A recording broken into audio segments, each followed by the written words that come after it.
asalaamaaleykum Mouhamadou Sarr Serigne Mbacke Diop waaw na ma confirmer est-ce que son bi mi ngi marché ou pas est-ce que vous m'entendez j'ai un problème de son on dirait su fekkee yéen a ngi may dégg ñu confirmer ma que son bi baax na comme ça ma mën a commencer waxtaan ak yéen. Awa Soumaré Fatou Fall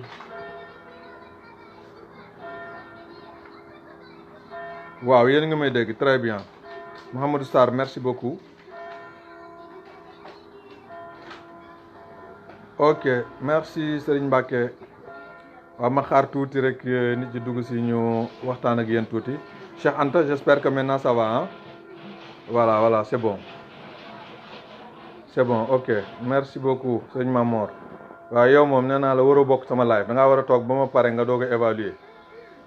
waaw boo duggee ci live bi rek yow boo moytuwul di nga ma perturber Thiel Lat Dior sama doom maa ngi lay ziar bu baax grand chef Sadbou Diop ñu ngi lay ziar. ñoo ngi nuyu ñëpp di ziar ñëpp madame Diop ñu ngi lay gis Dieynaba Diouf merci beaucoup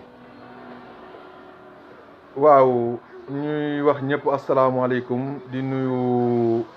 ñent ñi yeewoo ci réew mi muy góor jigéen mag ak ndaw dañuy nuyu aussi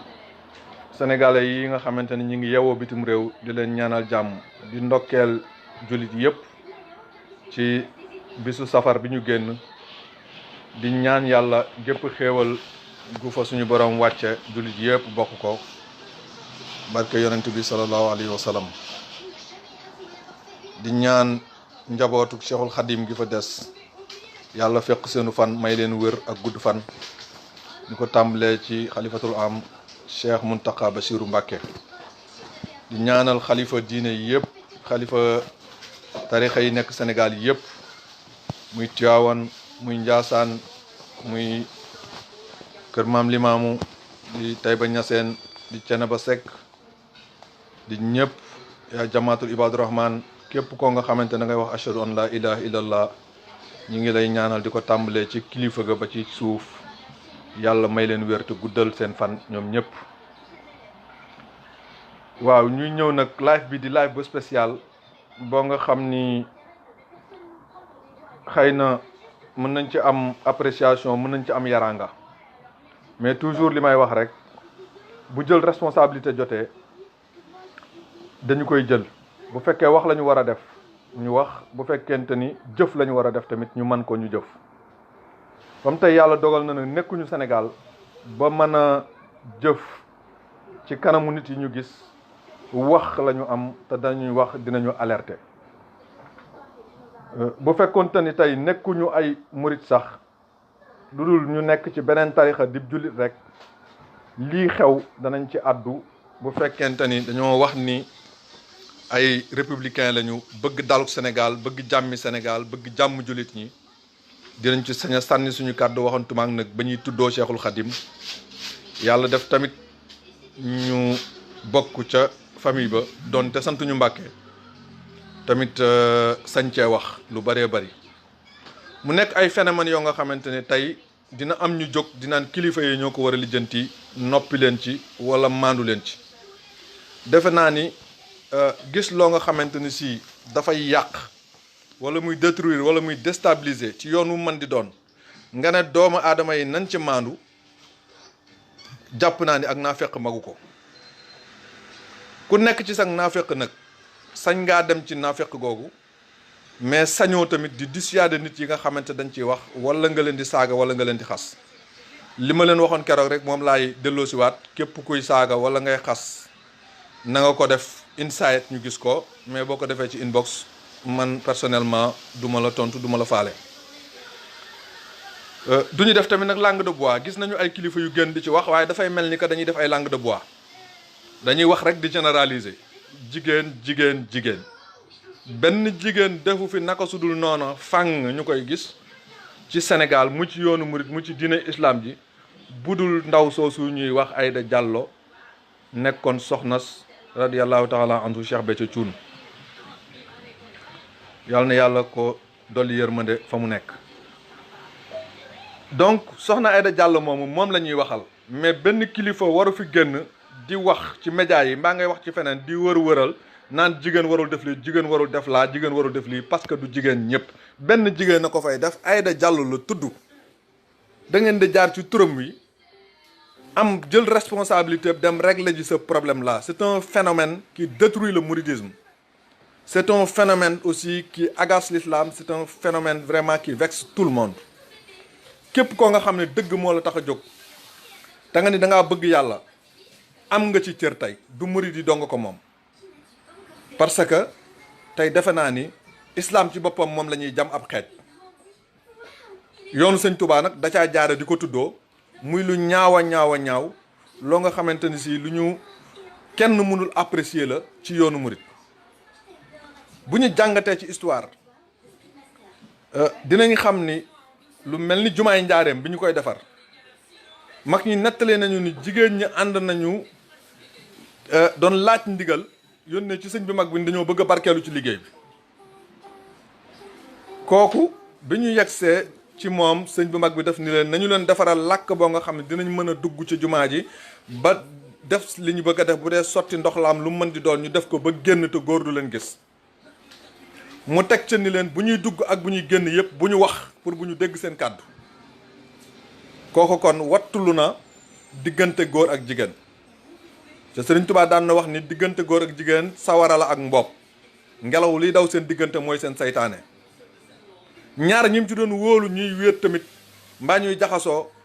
dañ doon wax ni ñaar la ñoo nga xamante ni si ku jigéen ko mooy kiy doog a jóge ci néegu bu wasin di wàcc taabal doon wasin, ak ki nga xamante ni góor gi da doon doog a jóge ci néegub góor doon dugg néegub góor. mu ne ñaar ñooñu rek la xam ni bu nu wéetee dara mën na faa bañ a xew. donc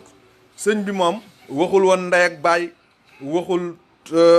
doom ak baayam, waxul mag ak rak. ñooñu ñëpp Sëriñ Tuubaa bëggul bu ñu majeure ñuy jaxasoo. am na loo nga xam ne tamit kenn nettaliwuñu ko, dañu ko fekkee parce que ci époque bi ñu nekk la, muy sëñ Abdou Khadir Mbacke. ay jigéen nekk nañu këram ab daayira boo nga xamante ni dañoo ñëw jigéen ña beru di yëkkati xasida ba mu dégg ko. daf ni ñooñu di wax ñu mu doon, ñu ni ko ci daayira bi lañu ànd, daayira sàngam. mu ni demal nee leen nañu noppi, ñooñu gën a neex baat fopp bu daganoon yàlla nodduloo leen. histoire u Baye si murid yu bari xam nañ ko, mi ngi foofu ci diggante Njaareem ak Gosaas. Touba Forage la amoon kër, toppe woon sëñ Cheikh Mbacke ci réew yi ci nekk ci sous-région bi ñëw Sénégal. ba mu fi bëggee fàkk loo nga xamante ni si di ko jaarale ci yoonu murid pour dajale mbooloo, sëñ Abdou Lahat dafa taxaw ni du fi amee. man fekkee naa sëñ Abdou Lahat ñëw ak Mercedes bu ñuul kuk suba ni ginnaaw suba la màggal ci 9h di ko taxaw gendarme yi di ko dégager muy dellu di ko génne Touba. mu ñëw wàcc ay bagages am nar faa màggale sëñ Abdou Lahat ni ko duñ bokk Touba. yónneewul boppam la ñëwal moom sëñ Abdou Lahat génne ko Touba ba mu set. donc tey mënuñoo dem ba yoonu Cheikhul Khadim bi toll fii mu toll kenn ku nekk sañ a génn toog ci média yi ni Cheikhul Khadim ma nekk ca kaw nit ñi di werante ci loolook di ci xulook di ci di fi yëf. ñu dem jël leneen loo nga xam ne nag jëlale naa murit, mais islam ci boppam mënu caa bokk mukk ala kulial ñu bëgg ñu koo cautionnel mu nekk ci biir murit gi soi-disant que dafa yor ay milliards wala dafa mën a dajale mbooloo wala dafa mën a dajale xaalis. loolu yoonu murit kilifa yi nga xamante ne si ñoo am autorisation wu wax ci war nañoo jóg freiner ko le plus rapidement possible. freiner ko nag du ay wax, maanaam li may def nii alerte rek mais mënu ci dara. kilifa ya nekk Touba ñoo war a génn wax wala ñu woolu ko ba mu ñëw ñu ni ko bu ñu déggati sa baat point. jigéen mënta toog ñu teg ko ci kaw ab piliyaan ay góor di ko raamal di ko tàllali loxo naan ko jébbalu nañ ci yow muy takk ay sëy. loolu franchement tey tuddoo Touba lu ñaaw a ñaaw la, lu ñàkk worma la.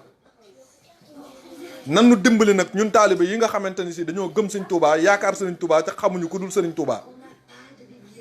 ndax kat danañ taxaw nit wax ñu loo nga xamante ni si ci yoon wi duñ ca mën a teg baat te loolu rek moo ñu koy teg loo bari bari xam-xam am na loo nga xam ne mënoo koo layal parce que dafa lay wut ci islam dafa lay wut ci islam kon mag ñi nañu jël seen ay responsabilité kilifa diine yi nekk Sénégal waxuma murit kese nañu jël seen ay responsabilité parce que tey kilifa diine tarixa yi ci des yëpp sañ nañoo def délégation dem seeti sëñ Muntaxa ni ko diw mii nekk ci yoon wi di def lu dëppoowul ak islam sëñ bi wax ci loolu mooy islam du bu ñu attaqué yoonu murit tijaan yi dañoo war a noppi bu ñu attaqué yoonu tijaan murit ya noppi loolu jëmalewul diine ji kanam jëmalewul Sénégal kanam Aïda Diallo nañu ko freiné li mu def ñaaw na ci daru islam ñaaw na ci daru mouridisme nañu ko freiné il est temps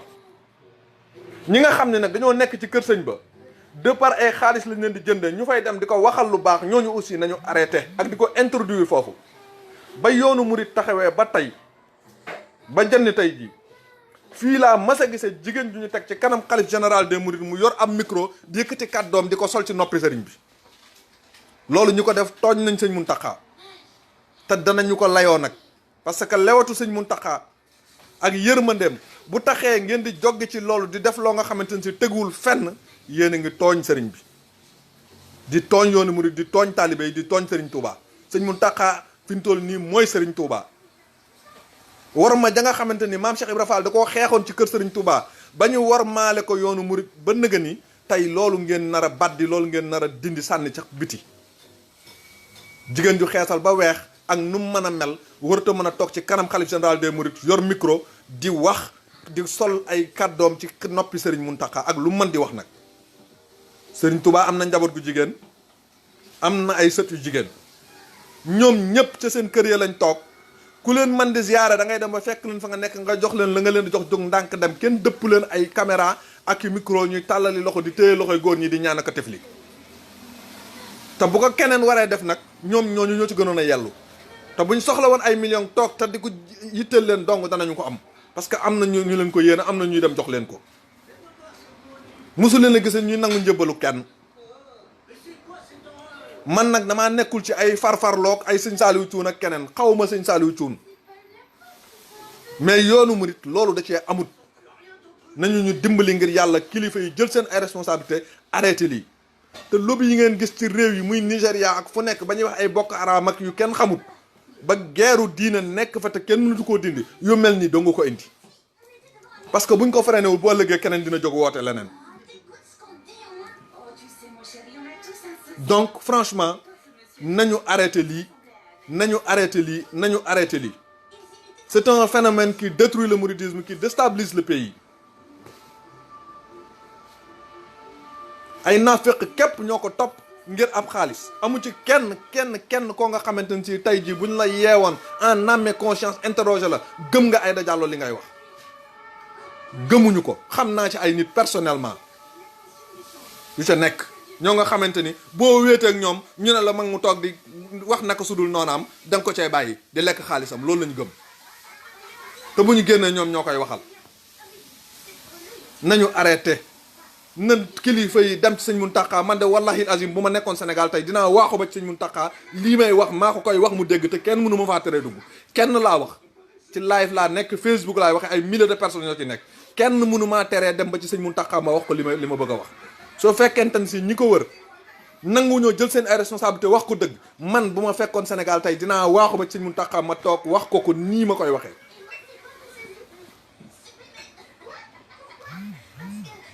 donc wax dëgg yàlla ngeen baal ma xëy na maa ngi waxee un peu dënd mais Aïda Diallo na kilifa yi dajaloo dem ci sëñ Muntaxa leeral ko lii ni mu demee jar na sax jël ay vidéo wan ko mu gis ko ndax nag sëñ Sambay daan na wax naan am na milieu yoo nga xam ne boo xamul la fa xew doo ko mën a àtte te booba daa mas a nettali dem gum demoon cinéma am ñu ciy xaw a jaaxle donc sëriñ bi war naa gis li nga xamante ne si moom la ndaw sii di def di ko askanale yoonu murit yambar yi dajaloo nag ay góor yu ni léng war a yor jigéen denc ko di ko teral di ko defal lu mu bëgg dem di sukk di raam ci kanam jigéen naan ko jébbal naa la sama bopp àdduna ak àlaxira yambar yooyu bu ñu faatoo kenn waru leen a jullee nañu woowee Aïda Diallo mu jullee leen. bu ñu faatoo nañu woowee Aïda Diallo mu jullee leen bu ñu amee tudd nañu woowee Aïda Diallo mu tuddal leen bu ñuy kàbbarati di julli nañ teg Aïda Diallo seen kanam mu jiite leen ñu julli. Je ne peux pas comprendre ku ñu naan un intellectuel de haut niveau ngay ñëw di sukk ci kanam Aïda Diallo di tàllal say loxo naan jébbal naa la sama bopp àdduna ak àlaxira ak yambar weesu ko ak yaafuus ak saytaane. te nag xoolal lu àdduna bi xumb yomal xiyaam dina ñëw loolu moom nañ ko xam lu àdduna bi xumb yomal xiyaam dina ñëw ña fi nekkoon dem kenn dellu si waatut ñëpp a nga tëdd di nege te bis penc dina jot waaw ñun de xamuñu fu ñuy mujj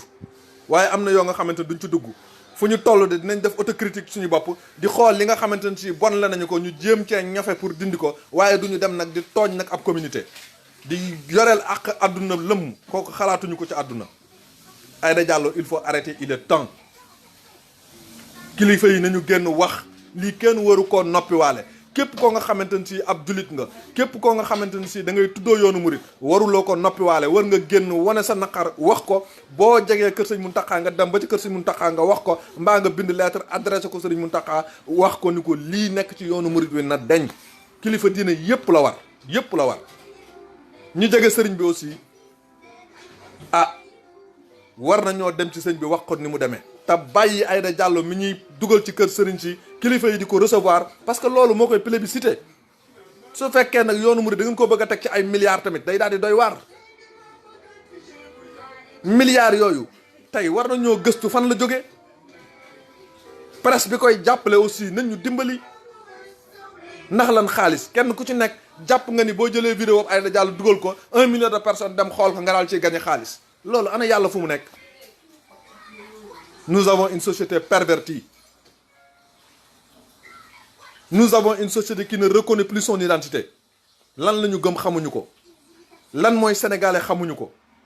lan mooy murit dafa mel ni xamuñu ko. lan mooy tijaan dafa mel ni xamuñu ko. ku nekk di xëcc di jëmale sa boor di wax loo nga xamante ni uniquement pour gagner xaalis la pour say poos. tey fan yi passé waa ñaseen yi li ñu def Cheikh Baye Niass defe naa ni tey Aïda Diallo ku mel ni Aïda Diallo mi moo mérité lu mel noonu. ku mel ni waa ji ñuy wax imam xaw ma naka Sall la Ahmed Sall li mu yàq kilifa diine yi kooku moo mérité lu mel noonu. mais am Cheikh Baye Niass mi nga xamante ni man xaw ma ko mais li ma koy suivre yëpp musuma ko wax lu mu gis mu wax lu juunu wala mu def ko ci islam di xale bu ndaw. kooku mérité wul noonu ñu ko doon saccagé ak noonu ñu koy léser médiatiquement nit ñi nañu dëggu te seet yàlla. ku mel ni Aïda Diallo mi tey moo mérité à la minute kii suwi ci li mu def nit ñëpp àndandoo dajaloo jullit murit ak tijaan xaajar ak bàyyi laay def comité nam fekk ko fa mu nekk ni ko lii day arrêté. wax ak yoon ñu arrêté ko par force wala ñu jàpp ko. pour lan ñu bëgg ko bàyyi mu ne day dugg ci biir islam bi di ci créer lu amul woon di ko jaaral ci yoon di ko tuddoo ci yoon Serigne Touba wi di def lu ko neex loolu fan la am. soyons justes et conséquents par nous-mêmes kilifa Touba yi nañu wax te bàyyi di recevoir Aïda Diallo ngir yàlla joxewu maa ndigal nag joxewu ma ay ordre tuuti naa ci torop ab taalibe Serigne Touba laa jàppe sama bopp boo nga xam ne aw ma benn droit di jox ndigal sama sëriñ wante lii lu ñuy indil musiba la moo nga xamante ni ëllëg ki si biir bu kenn ni waxuñu ko woon. su fekkoon te ni si nag fetal la ñu war a jël xeex ko wala jaas yi ñu toll ci jamono jooju man kenn du ma fa jiitu. Aïda Diallo on doit l'arrêter.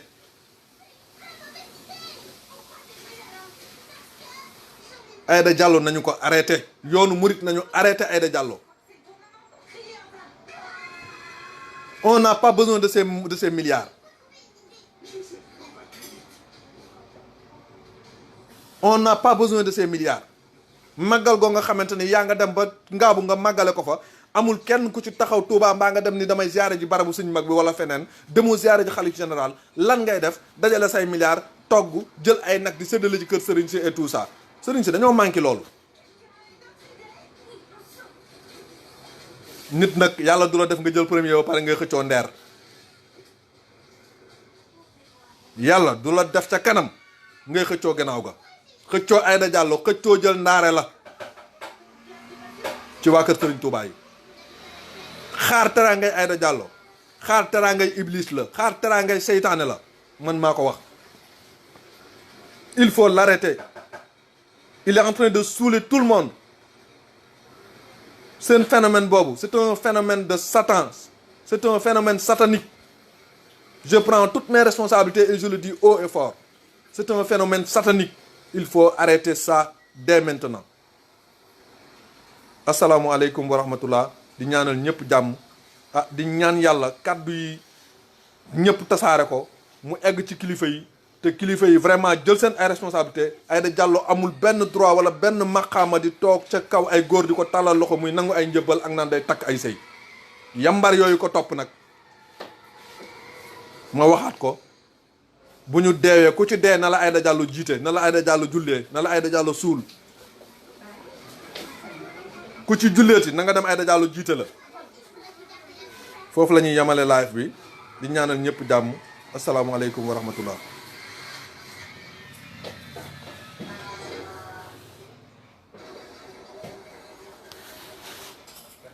waaw li ñu ci yokk tuuti rek mooy que fu ñu mën a toll ci àdduna ñu gis loo nga xamante ni si dafay attaquer yoonu murid di attaquer islam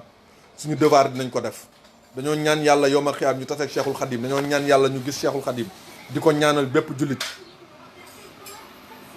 waaye ñaanuñu yàlla tamit gis Serigne Touba nekkoon complice ci loo nga xamante ne da doon yàq yoonam wi nga xam ne ba muy ñaan ku doon wax amin nekkul woon ci wetam. di leen sant di leen gërëm yéen internet yëpp.